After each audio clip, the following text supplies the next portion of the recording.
Saudara-saudari yang terkasih, jumpa lagi dalam Renungan Harian Pelita Hati hari ini, Kamis tanggal 14 Januari 2021, hari biasa dalam Pekan Biasa yang pertama. Bersama saya Romo Thomas Suratno SC dari Paroki Cilandak, Jakarta Selatan, mendengar dan merenungkan Sabda Tuhan, yakni firman Tuhan yang tersurat dalam Injil Markus, bab atau pasal 1, ayat 40 sampai dengan ayat 45.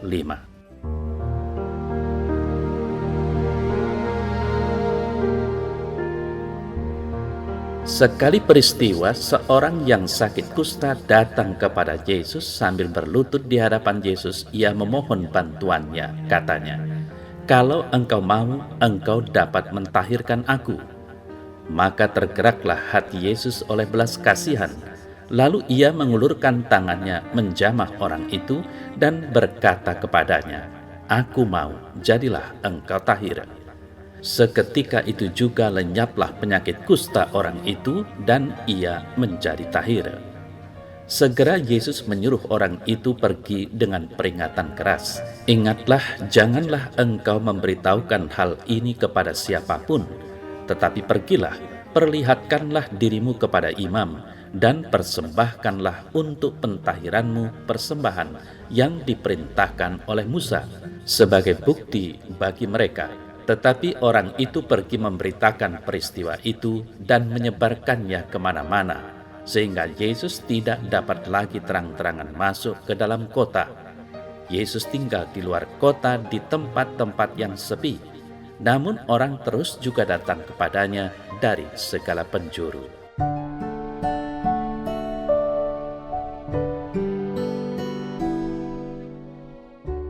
Saudara-saudari yang terkasih, dalam warta Injil hari ini, kita diajarkan untuk cara melakukan doa permohonan kepada Tuhan.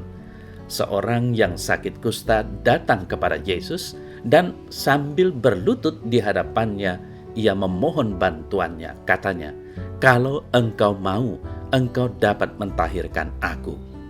Saudara-saudari yang terkasih, percayalah bahwa Tuhan Allah setia menemani tiap-tiap orang. Bahkan Ia memahami dan peduli akan penderitaan yang dialami oleh umatnya. Tapi apakah manusia selalu setia?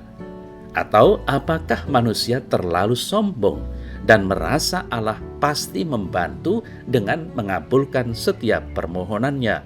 Kita bisa membedakan yang dimaksud dengan permohonan dan perintah, bukan? Tidak jarang kita memohon bantuan Tuhan dengan doa-doa permohonan kita dengan harapan berbagai masalah dan kesulitan dapat teratasi dengan bantuannya. Apakah yang kita mohonkan terlaksana dan terkabul? Bahkan apa yang kerap kita mohonkan terasa seperti sia-sia saja.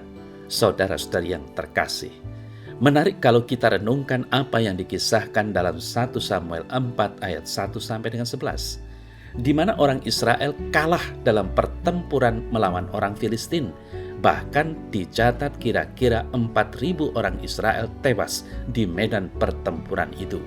Berkatalah para tua-tua Israel, "Mengapa Tuhan membuat kita terpukul kalah oleh orang Filistin pada hari ini?"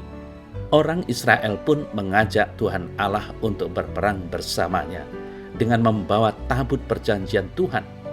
Namun tetap saja mereka kalah, bahkan 3.000 pasukan pejalan kaki mereka tewas. Lebih dari itu, panglima perang mereka tewas dan tabut Tuhan dirampas. Saudara-saudari yang terkasih, menjadi bahan permenungan bagi kita. Mengapa Tuhan tidak membantu orang-orang Israel mengalahkan orang-orang Filistin? Ini adalah tanda kesetiaan manusia kepada Tuhan.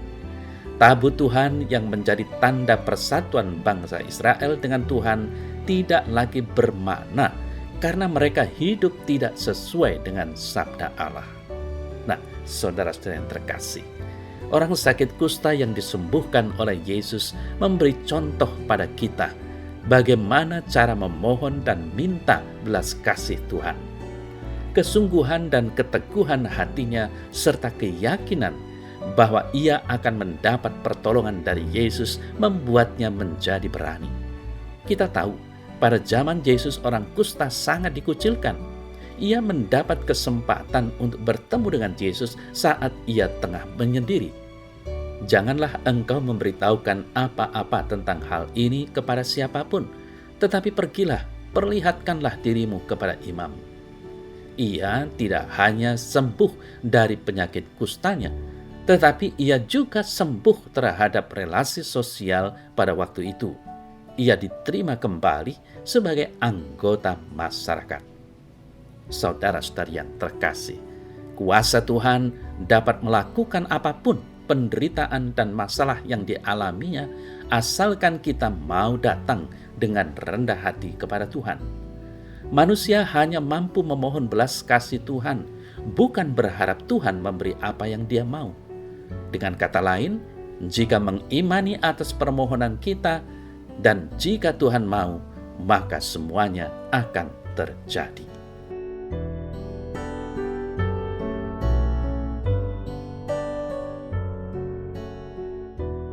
Dalam nama Bapa dan Putra dan Roh Kudus.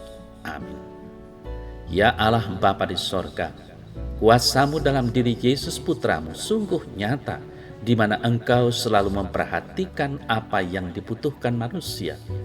Maka dengarkanlah senantiasa doa dan permohonan umat-Mu. Amin. Dalam nama Bapa dan Putra dan Roh Kudus. Amin.